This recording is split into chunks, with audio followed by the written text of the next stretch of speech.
Hello everybody, today at Europoltech we're talking to a representative of a grayscale company from Australia who has brought here to Warsaw an innovative solution for inorganic explosive trace detection.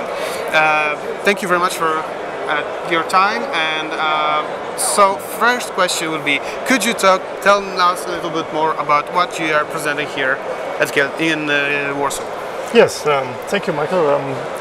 This goes back to a request from the US and the Australian government who are asking for a response to the increasing threat of inorganic explosives, which is more and more being seen, especially in terroristic attacks all around the world, like the Boston Marathon or the New York last bombing for New York.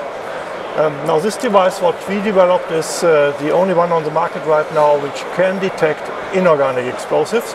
So those explosives which are made from off-the-shelf material like fertilizers and other compounds. Existing devices cannot detect that, and this fills the security gap to make sure that those kind of traces of those explosives can be detected.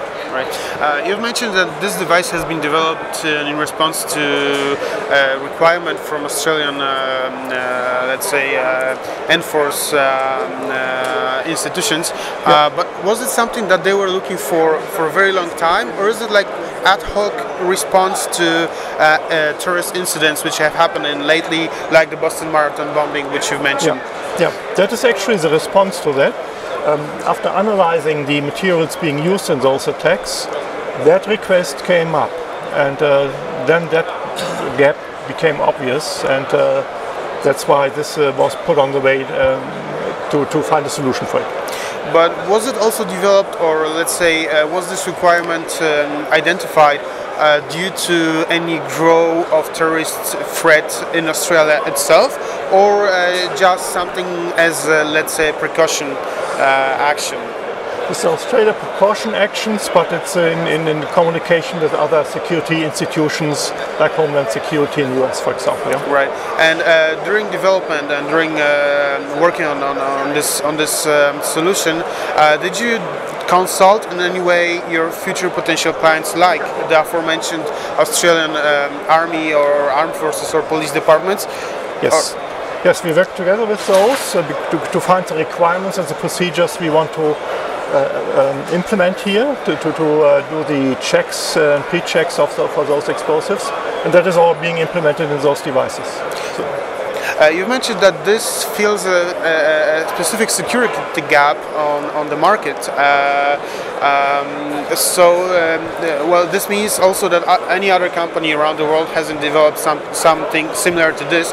But what was the reason for that? Was it that these inorganic explosives weren't used so commonly by terrorists so far until lately, or was it something that the let's say the security institutions doesn't look for up to date? Yeah, I think that through the last couple of years this kind of threat came up, and that's what triggered the development of those solutions here. So now we are able to cover it. In the past these were not so common as a threat, and that's why it was not so much development, and also the concept itself is difficult. Right. What we implemented here. So when actually did the development work on this start? Was it like straight after the Boston bombing, for example, or was it like I don't know, a year ago, 2 years ago? No, it started about 5 years ago. 5 years ago. Yeah, okay. There was a lot of research work involved. It was on research level, and 2 or 3 years ago, that's when we started to think more about a product level, and got triggered by those events. Yeah. And when actually did those development works concluded? So when was this product ready to be put onto market and presented to your potential customers? Yeah. The product was ready. We presented the product on the market end of last year, so that's when we had market entry. Right. And then that's since we are rolling it out now. Right. And I assume that the decision that the product is let's say market ready was preceded by a long period of testing and trials. Yes, absolutely. Am I correct? Yes, right. Yes. We already had it pre-testing trials in pre-field trials in airports and in security situations where we tested it. Try to find the procedure to make it easy to test But only within Australia, or also other outside parts the of countries? the world? Outside the country as well. Also in Germany or in US, where we also already did our test runs on the airports. And did you cooperate with any other industry partner, or let's say government institutions like the police in any country during those tests? Did you get any help from them, or was it done only by you? No, this was in cooperation with the security institutions from governments, because that was what was driving it.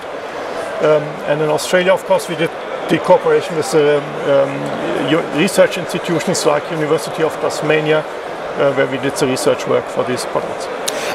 I assume that since Grayscan is an Australian company and this system has been developed strictly to answer the requirement from Australian authorities, Australia would be your, let's say, the potentially first customer. But what other countries or which institutions in other countries do you perceive as your potential future customers for years to come? Yeah, no, the development already was done in very close cooperation with US Homeland Security teams, and also with Germany, with the security institutions there. So also to develop a standard for these kind of products. Right. Of course, now we are on global sales and work with any country to do our business. Since this device is already available on the market for, like, I don't know, let's say half a year, have you already been contacted by any potential customers, any institutions which show at least preliminary interest in acquiring such systems? Yes, we have multiple institutions from multiple countries, especially police or law enforcement institutions or security institutions. As the word spreads, and what we do now, people come to us and ask, what can it do, how can we do it, can we try it out? Right. And what is exactly your, let's say, strategy to trying to convince potential customers to acquire such a system? Is it only by showing them on exhibitions such like Europoltech here in Warsaw, or are you also open to any, let's say, trials or tests conducted in particular country for a limited number of, exclusive number, let's say, of guests? Yeah. As we are open to any tests if institutions want to try it out. We also work with the standardization of this process to make sure this is fitting to whatever the certification is coming up for this kind of process. Right. So to comply to all these kind of markets. And as you mentioned, this device is unique and is the first of its kind available on the market. Yeah. But as we already said, it has been, let's say, available on the market for half a year. So I assume that any other potential companies which also specialize in manufacture of such systems, they also could come up with such an idea. Let's say just to copy what you have done. Have you already encountered any such systems or similar to this kind? Not with this technology, and we also have a couple of patents on this one, so it's not easy to copy. Right. And we have quite a development phase where we engineered this device. It's not easy to copy, and it's protected by patents also. So you feel quite safe on this in this matter, right? So tell me, please, what makes this device so unique and so special in comparison to the systems which are already available on the market? What makes it so innovative? Yeah, the uniqueness is that it can detect inorganic explosives like nitrates, chlorides and perchlorides, for example, and any other compounds like fertilizers, explosive made with those. And technically it's using a lab kind of technology like electrophoresis, but reduced to a very small size and with a process which is fast enough to apply for airport application checks. All right. And since you mentioned the airport applications, how many of these devices would be needed to protect an medium-sized airport, let's say, like this? Because it is mobile, right? But still it is limited to how much work it can get done in a particular part of time. So if we take into consideration a medium-sized airport, like, I don't know, the one in Warsaw, yes, exactly. So how many of such devices would you recommend for the authorities to procure? Yeah, I'm not 100% sure how many security lines you have. Let's say you have 20 security lines in the Warsaw airport. Probably 2 lines need 1 device. I think that's the setup what you one have device today per with 2 lines. explosive detection. So that's about the number you can have in your mind when you. And I assume that you, as the systems manufacturer, you also offer a full scale of auxiliary solutions like training, spare parts, maintenance training, and stuff like that as well. Yeah. I understand. Yeah. Okay. Okay, I think that will be all. Very good. So thank you very much. It was a pleasure. Thank you, Mike. Thank you very much. Hubert Marcinek is the president of the Mildat company, which represents Grayscan on the Polish market. Thank you for your time. Thank you. It's much appreciated. So please tell us a little bit about your role as Grayscan's representative on the Polish market. Okay, so we got a contract for the Grayscan to the Australian embassy because the technology comes from Australia, so it's from the other side of the globe. And to this embassy we got in touch, and right now we are working to promote the product on the Polish market. The product is, I think, very innovative regarding possibility to detect non-organic explosives, and gives the new possibilities for the law enforcement officers to basically detect and identify the explosives on site, which usually took a very long time. Right now you can do the same procedure on site, well, in less than 2 minutes. Well, we are hoping to sell it, to show it to the Polish forensic labs, to other organizations in Poland that are basically responsible for the detection and identification of the explosives. Right, and so what exactly did you start this cooperation with Grayscan? Since the device itself is on the market for like half a year already? So yeah, well, actually we started over a year ago, so actually I would say that it was the pre-release. Right. I think the interesting part is that there are no yet firm industry standards for this kind of detection, so it's, I would say, challenging to sell something that it's hard to compare to anything else, right? Yeah, exactly. Right now in the market. You mentioned that you're trying to, for example, show this equipment or device to forensic labs here in Poland. But what are the other potential clients here? What are the other institutions which could show interest in acquiring all such the systems? Let's say police or other agencies that are doing the crime scene investigation, also airports, airport security, security for the mass events like the stadiums, basically any place that needs the security, and we perform the random scanning of the people to check if somebody has the traces of the explosives. Right. And what is your plan for promoting this device, this system on the Polish market? Do you plan to limit yourself only to exhibitions such as here in Warsaw, or are you also planning to get in touch individually with potential clients for, I don't know, some testing on some testing grounds? Okay, it's I would say the little company secret, but well, right.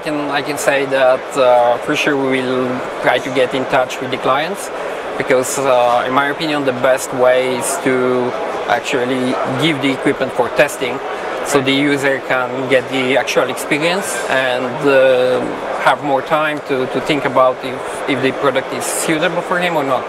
So this opportunity here is just to give a glimpse at what we have, and then we will work, let's say, behind the scene to talk with actual clients, to provide the box for them. As you can see, it's very small, robust. Yeah. Handy, very handy. Yeah, mobile. very handy. So it can be put inside the car.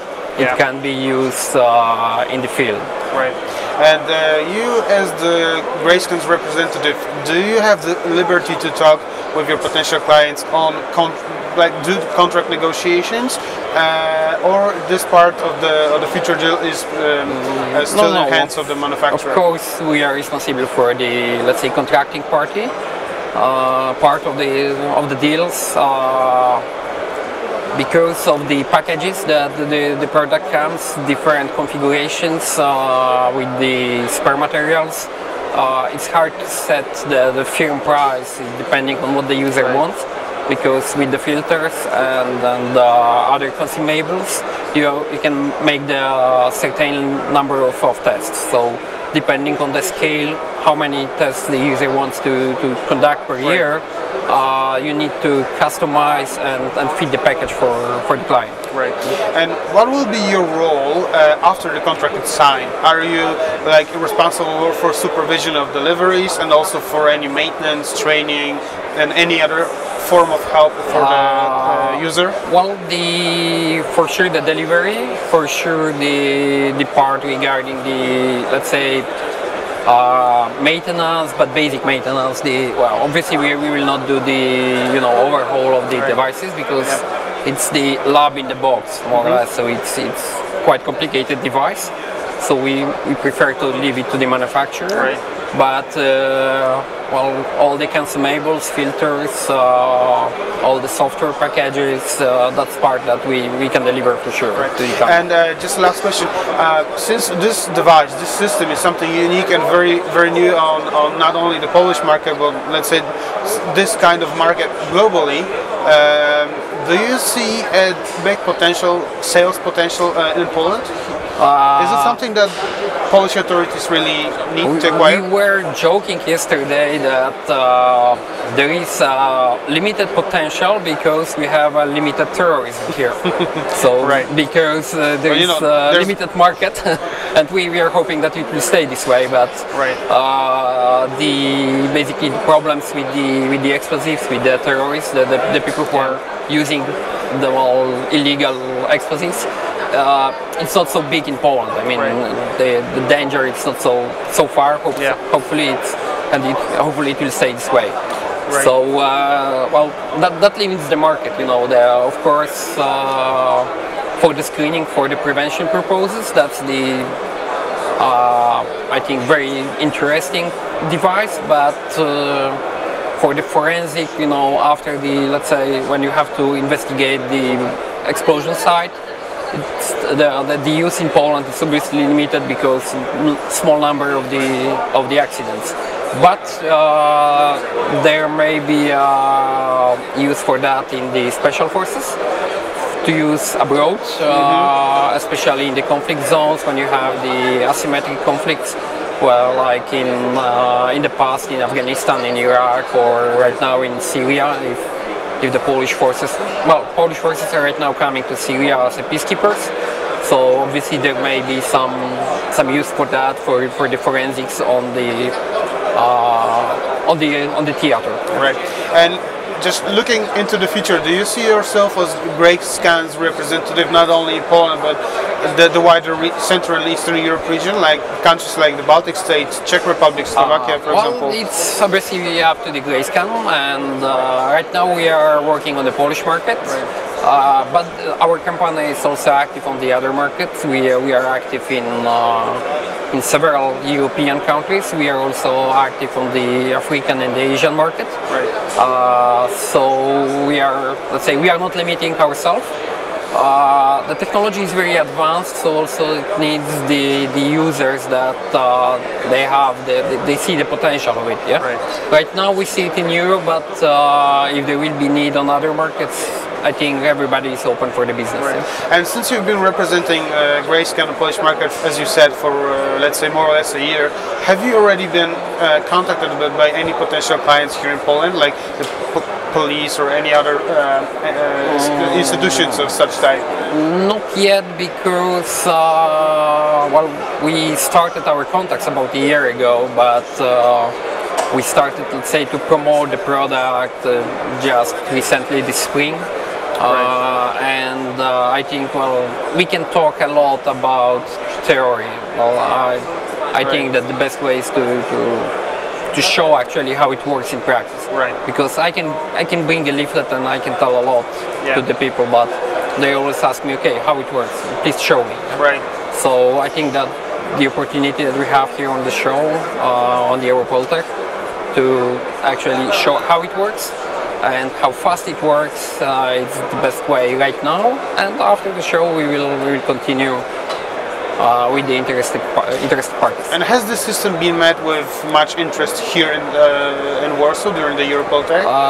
Well, we had some, I would say, quite some discussions yesterday. It's just the second day of the fair. We are just starting it, so well, we will see how it will land. We can tell after the show. Yeah? Right. So we can summarize it. So far, so good. So far, okay. so good. Yeah. Thank you very much. It was a pleasure. It was a pleasure. Thank you.